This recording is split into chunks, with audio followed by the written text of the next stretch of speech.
nos preparando para iniciarmos a nossa atividade desta noite, agradecendo a Jesus a oportunidade de nos reunir nesta noite em seu nome, que possamos, nesses poucos momentos, nos abastecer do amor do Cristo, para que quando sairmos daqui refeitos, melhores do que quando chegamos. Em nome de Jesus, em nome dos Espíritos amigos, dos nossos anjos guardiães, nós iniciaremos a nossa atividade. Hoje, quem vai fazer o trabalho da noite vai ser Marcelo. É Marcelo. E o capítulo vai ser o capítulo 80 do livro Caminho, Verdade e Vida, intitulado Opiniões. Ai de vós, quando todos os homens de vós disserem bem, porque assim faziam seus pais aos falsos profetas. Jesus, Lucas 6, 26.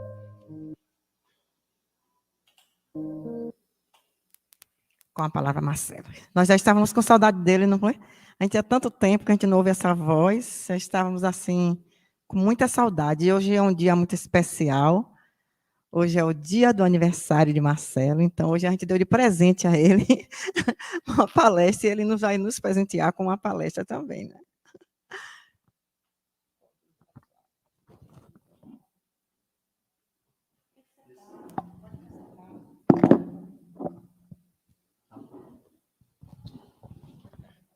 Meus irmãos, que a luz do Mestre Jesus nos envolva hoje e sempre. No livro Paulo Estevam, relata um momento em que Paulo, o escritor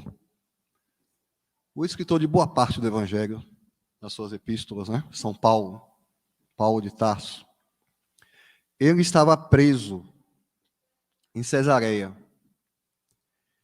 E os sacerdotes do templo tinham 1000 planos para ele. E estavam pressionando politicamente o governador.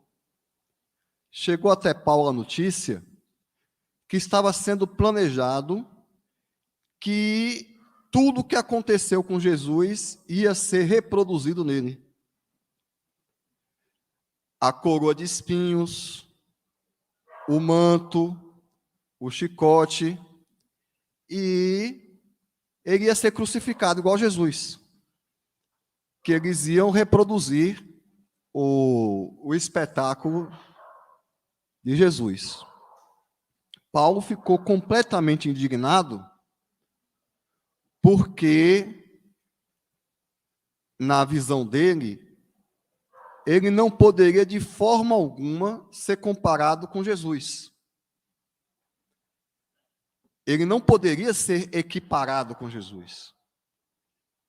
E ele disse: mas eu não vou me submeter a esse teatro de jeito nenhum. Isso um homem que já estava acostumado a ser preso e torturado. Olha, eu sou cidadão romano, eu tenho o direito de apelar a César. Eu vou apelar a César. E vou ter meu julgamento em Roma. Um verdadeiro escândalo. Porque para o povo judeu, apelar à clemência do dominador é um ato de traição, é um ato de covardia. O Império Romano dominava a Palestina, dominava o povo judeu. Um judeu que era sacerdote do templo vai apelar para o imperador de Roma, é um covarde, é alguém desprezível. E para os cristãos, ia soar como covardia de testemunho, ficou com medo de morrer. E Lucas, que era o fiel escudeiro de Paulo, percebeu isso. Ele disse a Paulo: meu irmão, todos os nossos irmãos vão interpretar isso como negativa dos testemunhos. Ou seja, você vai correr. Sabe o que Paulo disse a Lucas?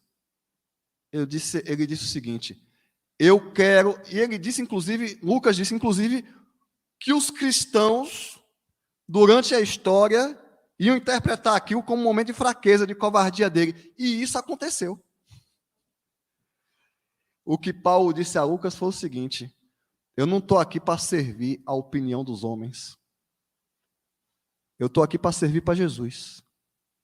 Eu quero dar meu testemunho na condição de homem imperfeito e pecador como eu sou.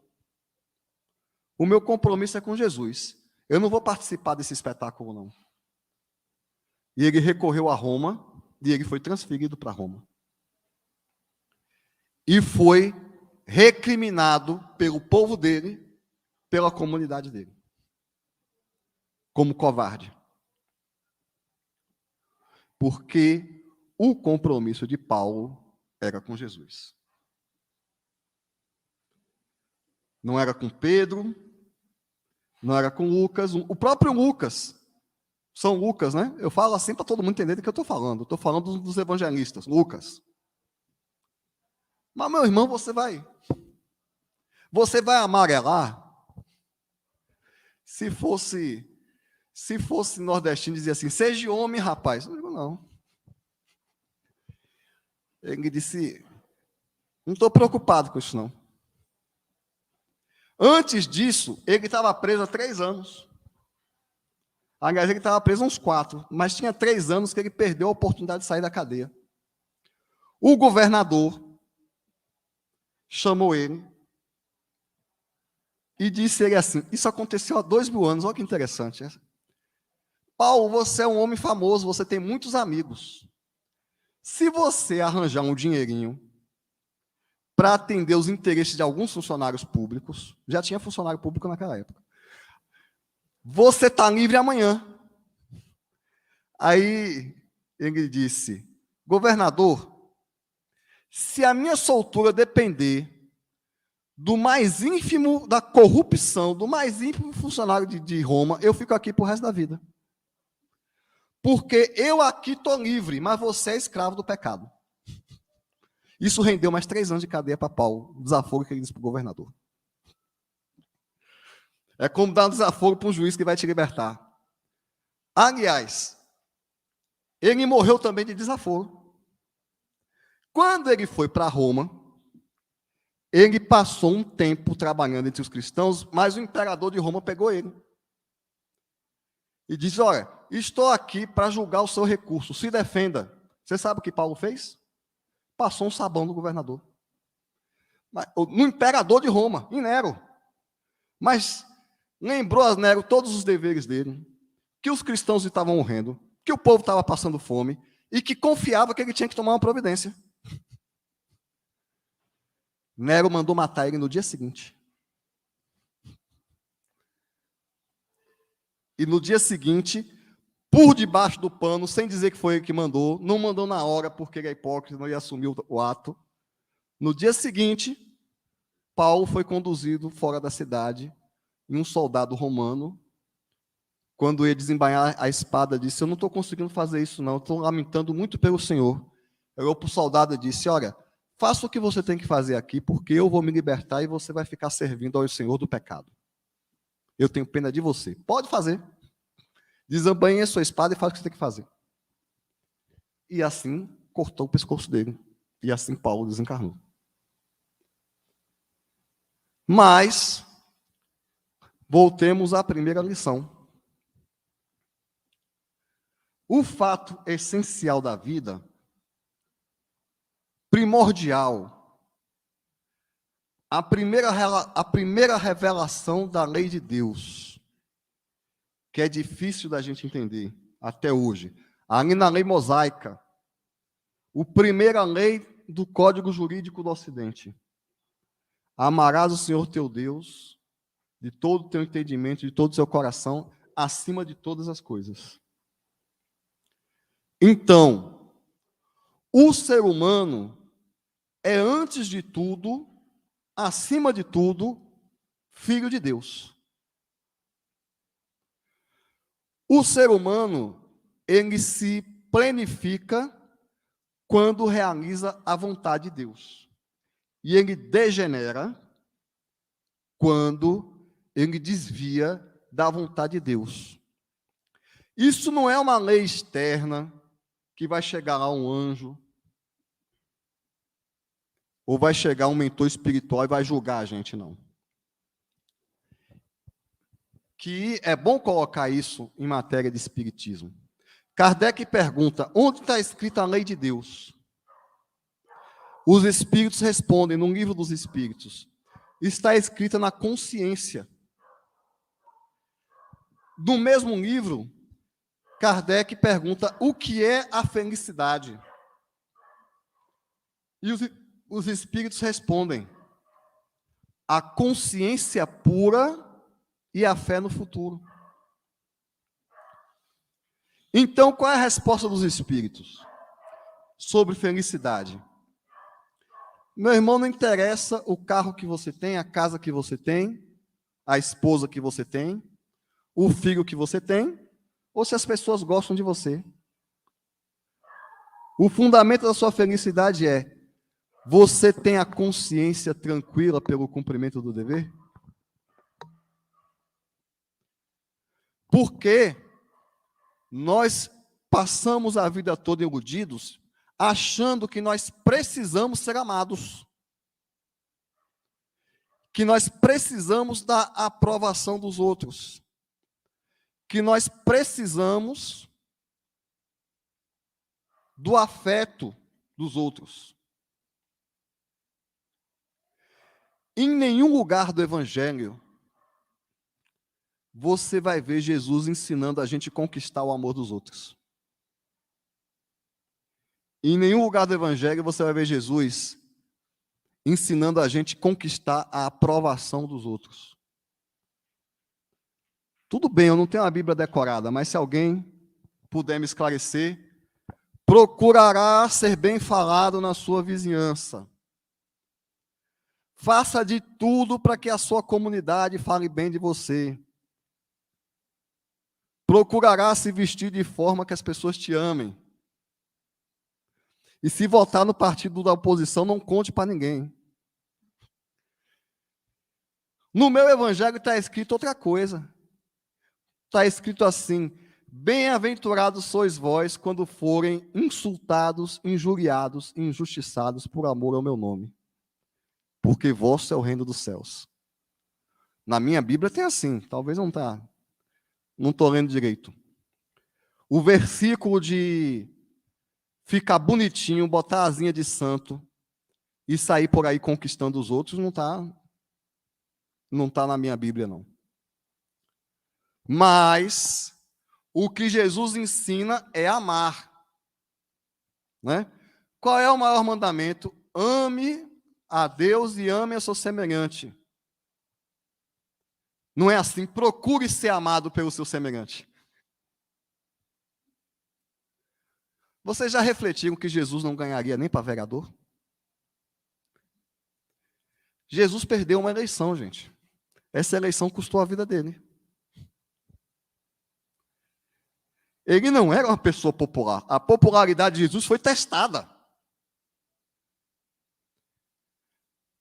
Pôncio Pilatos botou um assassino, um ladrão, um guerrilheiro do lado de Jesus. E ele perguntou ao povo: solta Barrabás ou solta Jesus? Jesus perdeu a eleição. Duda Mendonça não estava reencarnado na época. Eu não sei se teve algum debate. Eu acho que a militância de Jesus estava meio assustada, né? A julgar pelo comportamento na hora da crucificação. A militância dele não estava muito ativa, não. Perdeu. Não era um homem popular. Solta Barrabás e crucifica Jesus. Vocês sabem por que Jesus não era um homem popular? Porque ele não distribuiu propina para ninguém. É isso mesmo. O povo queria uma revolução para tomar o poder político e econômico.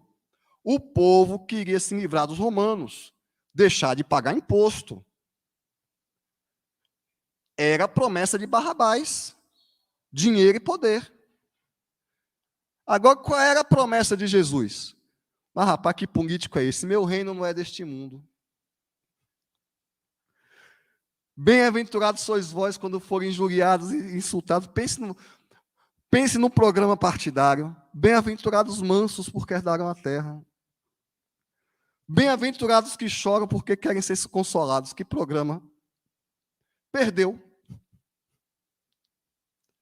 Não era uma pessoa...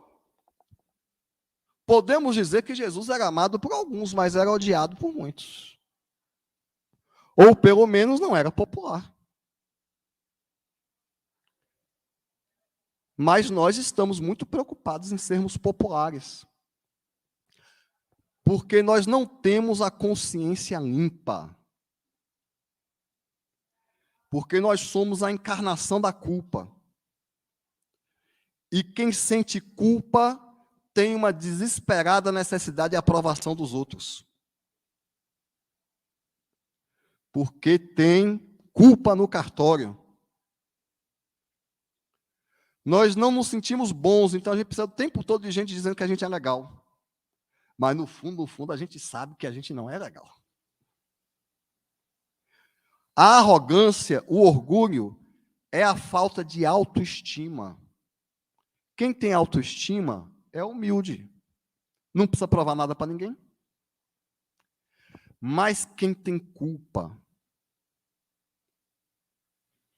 está o tempo todo tentando provar algo para os outros e para si mesmos. E tem essa necessidade enorme de aceitação. Somos nós. Porque da onde vem a nossa culpa? Do afastamento da lei de Deus.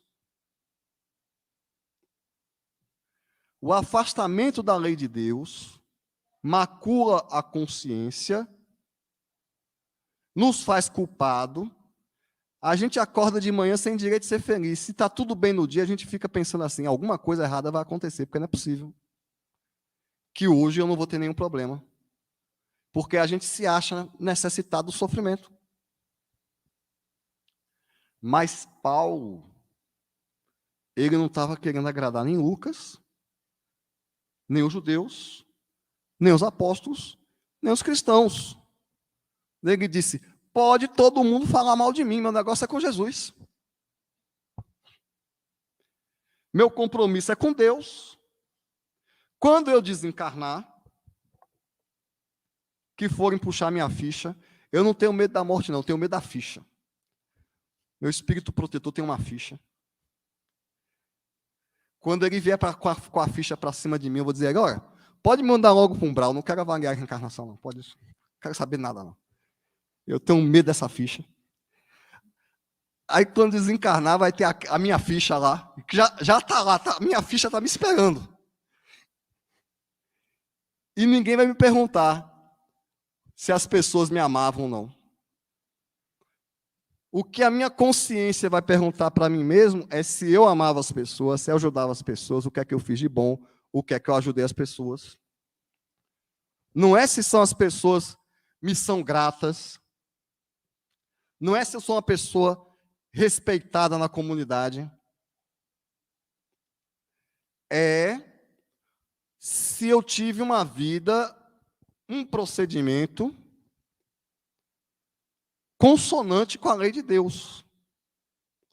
Paulo passou a primeira metade da vida dele perseguindo cristãos. Ele gastou a segunda metade corrigindo. Então, nós ainda temos tempo de corrigir. Mas, sobretudo, o que a gente tem que entender é o que eu já falei aqui, é o que nós somos. O ser humano não sabe quem ele é. Nós somos filhos de Deus. A nossa felicidade é Deus. Fora de Deus nada tem sentido. Jesus disse, o que adianta você ganhar o mundo inteiro e perder sua alma? Tem muita gente que tem muito dinheiro, que é extremamente amada, que é jovem, que é bonita, e está depressivo. Está com seus problemas psiquiátricos, quando não obsessivos. A família toda ama, ora por ele, e a pessoa está infeliz. O fundamento da felicidade não é o que os outros pensam da gente, é o que a gente pensa de nós mesmos. O auto-amor. O auto-amor não são as coisas que a gente conquista, é o respeito que nós temos por nós mesmos. Agora, esse véu de culpa, esse contato com Deus, e aí algumas religiões têm iludido um pouco as pessoas sobre isso, não vai acontecer de uma hora para outra, porque a gente leu um livro de regrinhas e vai seguir aquelas leis. Porque se você for ler o Evangelho segundo o Espiritismo, o capítulo O Homem de Bem, nós vamos ver que é dever do ser humano fazer todo o bem que ele pode até o limite das suas forças. Então não é simplesmente não fumar, não beber e frequentar centro espírita. E dar uma cesta básica de vez em quando. Tem um filme, muitos de vocês devem ter assistido, A Lista de Schindler. A parte final do filme, e eu acho que é um ensinamento para a gente. Porque bateu na consciência dele, ele salvou centenas de judeus. Mas cada judeu que ele salvou tinha um preço. E no momento em que ele estava soltando os judeus, ele teve uma crise, porque ele percebeu que se ele tivesse abandonado alguns luxos, ele teria salvado mais vidas. Ele olhou para o anel assim, ó. Nossa, um anel de ouro. Com esse anel aqui eu salvava mais 2 judeus. Com o champanhe que eu bebi, eu salvava outro. E esse carro aqui, nossa, esse carro aqui salvava umas 10 vidas. E ele já tinha salvo centenas. Esse exame de consciência a gente faz todo dia. Porque quando a gente não faz conscientemente, a gente faz subconscientemente. Porque a nossa consciência nos acusa de todo o bem que nós deixamos de fazer. É por isso que nós somos culpados. Não é simplesmente ser uma pessoa legal para todo mundo achar a gente legal. Pagar as contas, pagar os impostos, pagar a escola do filho e ser um grande componente na sociedade. Mas se é um cristão de verdade, ou um verdadeiro espírita, que é o verdadeiro cristão, ele acorda de manhã para servir. Tem 800 milhões de pessoas passando fome no mundo. A última estatística que eu li. Quantas pessoas eu poderia ter ajudado que eu não ajudei? Se eu ajudei 10, mas uma passou pelo meu caminho e eu não ajudei, eu já tenho um problema. Fazer o bem até o limite das suas forças. Porque as nossas forças também têm limite, né? Isso a lei de Deus entende. A nossa consciência entende, né? A hora do descanso, do autocuidado, do cuidado com a família. Mas essa mesma consciência vai acusar, eu podia ter feito mais. Mas, e na opinião dos nossos familiares, nós já somos grande pessoa porque somos espírita e vamos no centro de vez em quando. No capítulo O Homem de Bem, os espíritos chegam a dizer assim, o homem de bem se pergunta, no final do dia, se ele causou alguma contrariedade em alguém que ele poderia ter evitado. Porque uma coisa, para ser claro, né? é não viver em função da opinião dos outros. Ponto.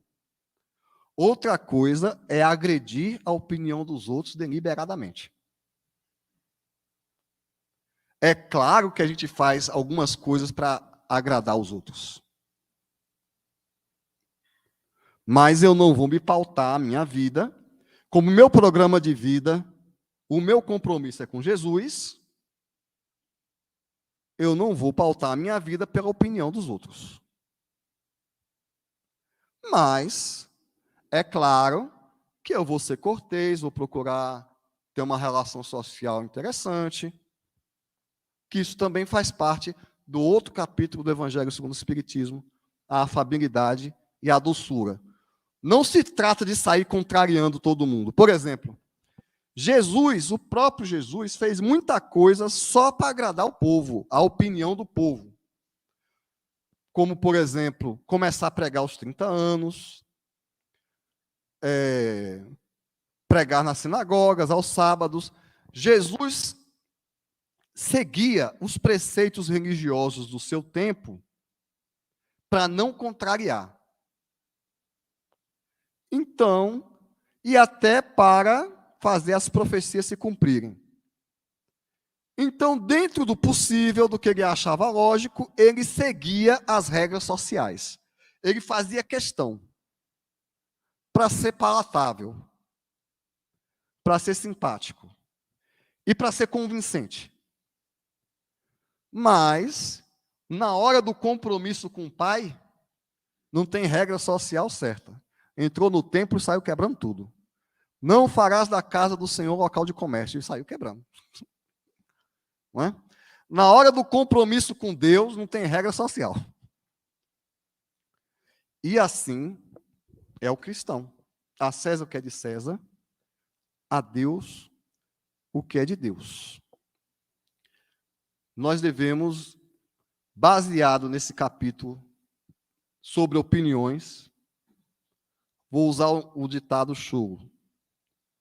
Opinião e umbigo, todo mundo tem um. No centro espírita mesmo, todo mundo é sabido, cada um tem uma opinião. Mas, na hora da verdade, a gente não vai poder dizer para a nossa própria consciência que a gente errou porque estava seguindo a opinião dos outros. Nós somos espíritos conscientes, vivemos na era da razão, somos estudiosos e temos contato com o nosso espírito protetor.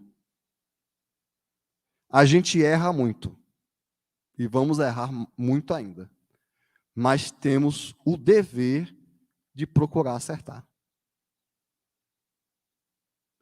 Que erremos por ignorância, não por preguiça de procurar o caminho. O espírita deve ser estudioso do espiritismo. Não se justifica o espírita errar porque foi teleguiado pelo mentor. A codificação espírita está aí para quem quiser ler. A regra moral do espiritismo é o Evangelho segundo o Espiritismo. Seu diretor mediúnico, seu presidente de centro, não tem nada a ver com o seu procedimento, não. E ele não vai responder por você.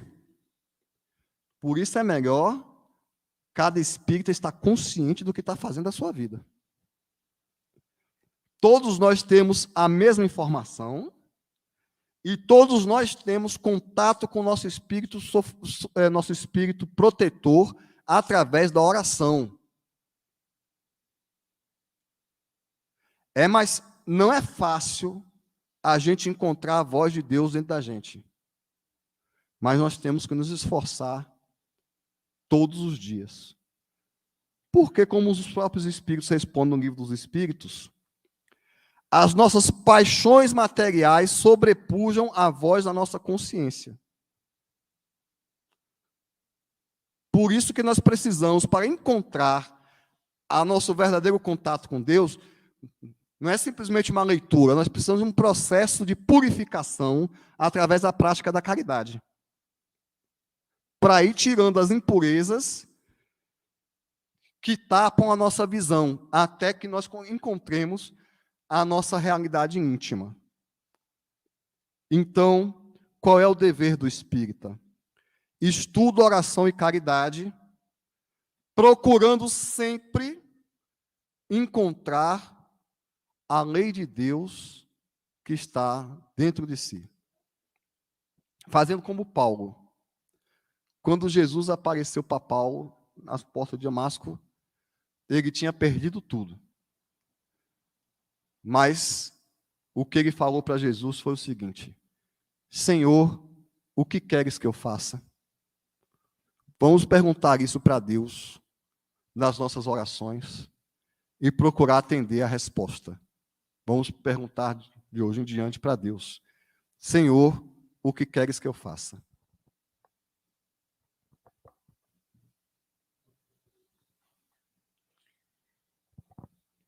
Obrigada, Marcelo.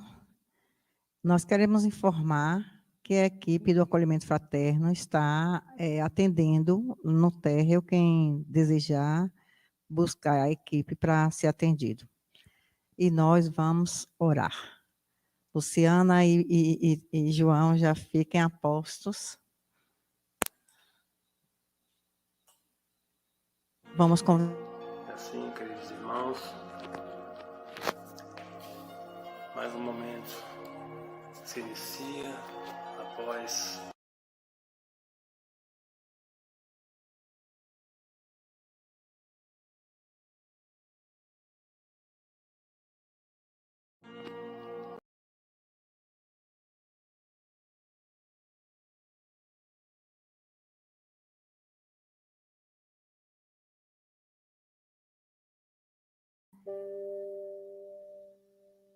Fechemos nossos olhos e vamos fazer aquele exercício, né? Que Marcelo nos falava há pouco. Tentar ouvir a voz de Deus dentro de nós. Essa voz só conseguimos ouvir no silêncio da oração, quando nos aquietamos, ouvindo uma música que toca ao fundo e vamos nos asserenando e deixando que Deus trabalhe em nós, né? E aí, voltando ainda à questão, Senhor, o que queres que eu faça? O que queres que eu faça? O que posso fazer para tornar o mundo melhor? Para tornar o meu lar melhor? As pessoas que estão à minha volta melhores? Que é esse o papel de todo cristão, tornar aqueles que estão perto, estão à sua volta, melhores. Então, nós somos exemplo o tempo todo. E a oração nos faz conhecer melhor, nos conhecer melhor, trabalhando em nós a humildade, tentando ouvir o que é que Ele quer que eu faça, o que é que eu preciso fazer. Conhecereis a verdade e a verdade vos libertará. É essa a proposta de Jesus. Luciana. Agora vamos ouvir um pouco de música enquanto estamos orando.